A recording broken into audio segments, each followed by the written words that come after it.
down. They did it again on the previous 2 plays. 6'7" Troy Nicholas on the field for Notre Dame. He's number 85. He's going to be a fine tight end. 3rd down and 3. They have not converted a first down on 3rd down yet. Play action. Golson under pressure. Spins away. Sack go and down. That was Hubbard staying with him, and Hubbard, you talk about size for a linebacker, 6'6".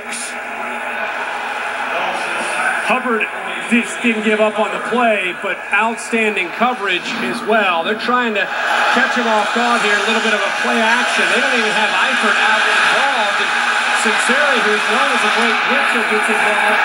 Hubbard doesn't give up on the play, but really the secondary, their awareness to the route and recognizing that was the key to the play. Then Turk hangs it up. Christian Jones, fair catch at the 34-yard line. 3:43 to go. Everett Golson again having a conversation with his head coach over there on the sideline. Remember, during the year, Coach Kelly yanked him out several times and inserted Tommy Rees. But I do want to make a point about Everett Golson. In the Pittsburgh game, it was Golson who bailed the coach out in the second half. Right. But with his mobility, I don't think you have much of a choice. If you bring Tommy Rees into this game with this defense, I think it would really handicap your opportunity to make plays. Golson's mobility gives you at least a fighter's chance of trying to be able to move the ball. Here's the handoff to Yeldon. He swarmed around the 30-yard line, and Coach Saban would dearly love to kill the clock here and go into the locker room up 21-0. He'd like to take it on down there. Here is a man. I laughed when I read those rumors that he might be going to the Cleveland Browns and several. He's not leaving Tuscaloosa, folks. He's got a much better job. I'm telling you that right now. He doesn't have 1 first-round draft choice a year. He signs 4 or 5. Why would you leave? You're making $5 million. Holy Toledo. Here we go now. 2nd down and 8. Here's Yeldon. Barrels through for a first down. See, I don't think they're thinking about 21-0 at the half. I think they're thinking 28, at least 24-0. With A.J. McCarron, the way he's executing right now and the way they're able to run the football, I think they want more points here before they get to the halftime. And again, the balanced approach, keeping Notre Dame off balance. McCarron now on 1st and 10. This is always usually a time to look out for him with a play-action pass right up after a first down. 1st down and 10 for McCarron. Clock continuing to run now, down toward that 2:30. Off Yeldon's hands and almost intercepted by Teo at 7 on the year. That's how he gets many of them, Herbie, that deflection in the middle of the field, and Teo took a shot at it. Yeah, I think that might have surprised Yeldon. That ball came out in a hurry and just almost went right off of his face mask and straight up into the air. As you said, we've had a number of games where Manti Teo seems to just be in the right place at the right time and able to come up with a lot of interceptions. That would have been a big one for the Irish, obviously looking for any break that they can find. 2nd down and 10.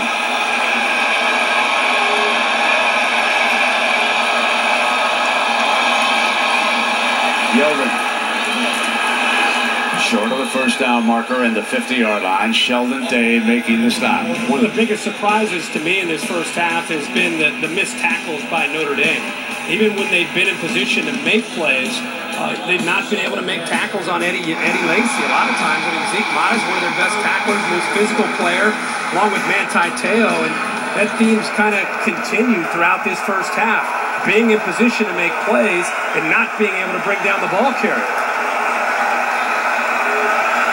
Yeldon is the running back. Kelly Johnson is the fullback on this 3rd and 3. Yeldon will follow Johnson. Johnson got blown up. And Yeldon with his second effort breaks free. He did it on his own.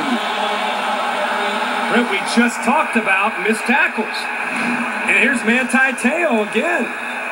Recognized as a top linebacker in the country. Notre Dame's in perfect position here to be able to keep him well short of the first down. Manti Teo and the rest of this defense unable to wrap him up and bring down T.J. Yeldon.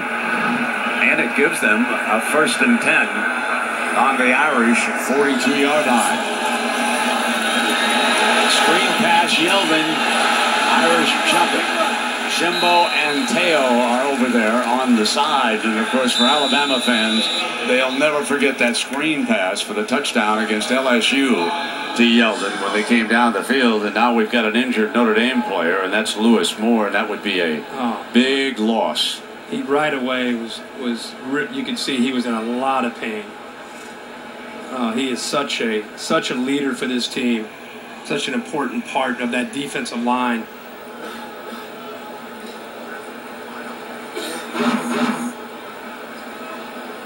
If Captain Lewis Moore, he 306 pounds out of Texas, a co-captain, had 6 sacks on the year.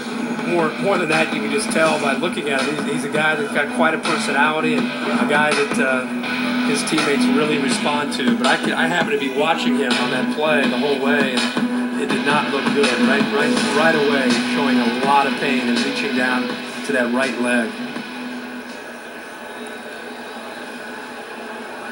So again, as you take a look at this, we talked about the fact that Notre Dame lacks the depth, and you could see it right there on the left side of the screen. Yeah, it looked like when he jumped up to try to knock the ball down, he had some kind of reaction there. That clearly he was reaching down to his knee when he went up into the air. So right away something wasn't right. But great to see him up on his feet.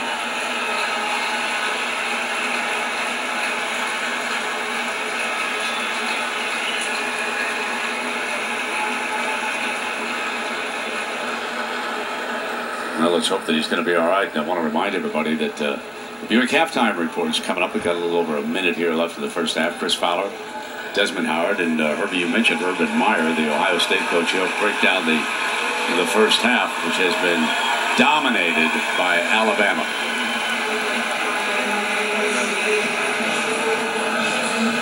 Not only is depth an issue, but down here in South Florida, you wonder in the second half if conditioning becomes a factor. Not to mention, Alabama's had the ball for 19 minutes here in this first half, almost a 10-minute advantage in time of possession. They have 267 total yards, 149 rushing yards, and Lacey trying to pick up more. So now 1 minute left here in the first half. Teo does make the stop this time, and the clock is running. Alabama up 3 touchdowns. So Bama will burn a timeout. They have a long field goal kicker in Cade Foster. A year ago in the championship game, as you see Lewis Moore being tended to on the Notre Dame sideline. A year ago, Jeremy Shelley kicked 5 field goals against LSU. He was wearing number 90 that night, Herbie, and guess what? He's wearing number 5 in honor of that night. That's great. Much better look, by the way, too. You always worry about a kicker wearing a 90. 5 looks better. There's Cade Foster. He is the long man. He also handles the kickoffs. 3rd down and 6. They squeeze just a couple more yards out of this, and we'll probably see Cade Foster here. And if they get a first down, they'll try to strike to the end zone. It's as simple as that.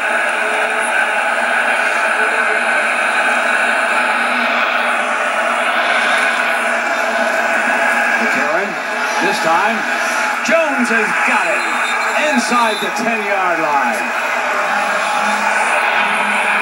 39 seconds, Herbie. Brent, you're right. They're still thinking about trying to attack 3rd down and long. And here's the true freshman trying to stay with Christian Jones.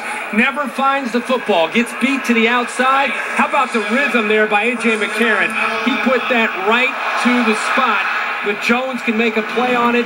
And the true freshman, Shoemake, didn't have any chance. He never turned his head and found the ball.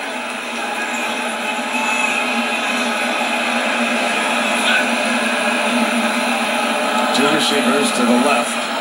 McCarron throwing all the way. Drops it off. Lacey in a foot race end zone. Touchdown, Alabama. Tide rolling again.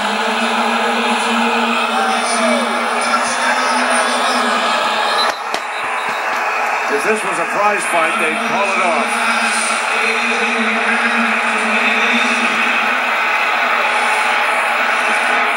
That play, to me, kind of sums up A.J. McCarron and the way this game has gone.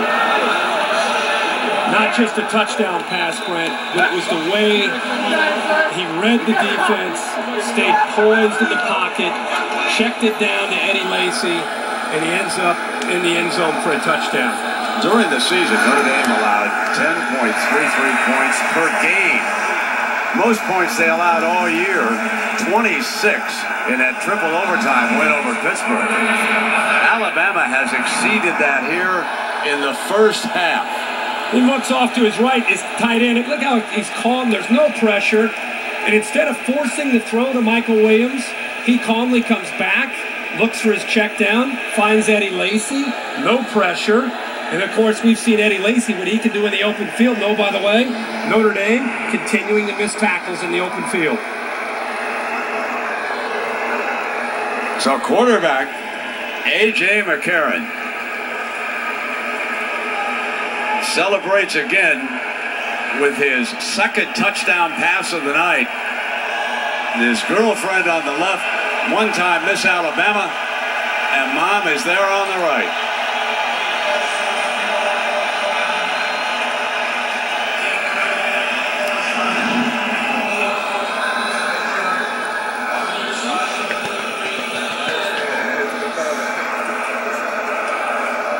Johnny Football may have some competition for the Heisman Trophy next year, folks. A.J. McCarron is just getting better and better. Atkinson now for the Irish. And he is out of bounds around the 20-yard line. Well, we've seen A.J. McCarron be the leader for this football team, and he really has demonstrated such poise when we've been around him this week. And it's continued tonight. 12 of 18, very few poor decisions, has a lot of time to work with, and the combination of Eddie Lacy. It starts with Eddie Lacy in the running game, takes the pressure off of McCarron, sets up the play-action pass game. The two have been really clicking tonight, and Notre Dame's defense is really just guessing right now what play might be coming next. And those big uglies in front of McCarron doing a pretty good job here. Yeah, that helps. 26 seconds to go for Golson and the Irish. Incomplete. Daniels was the target. Milner had coverage that time. There's a fellow who's going to play a lot of football on Sundays. I'm very surprised they've gone after D. Milner. Of all the defenders that you would think they'd want to try to maybe find some matchups, the top corner arguably in college football is probably not the guy you want to test. And they've gone after him, and I'd be careful here with 21 seconds. Maybe just try to get out and dodge. You throw the football like that against Steve Milner, he could step in front of it and take it to the end zone. Curling in underneath again, coming after him with Eifert. Milner is there, and Nico Johnson dropped back. He's one of the outstanding veterans of this team. So the final seconds tick away. Alabama, 28. Notre Dame, nothing. And the Tide head for the tunnel first.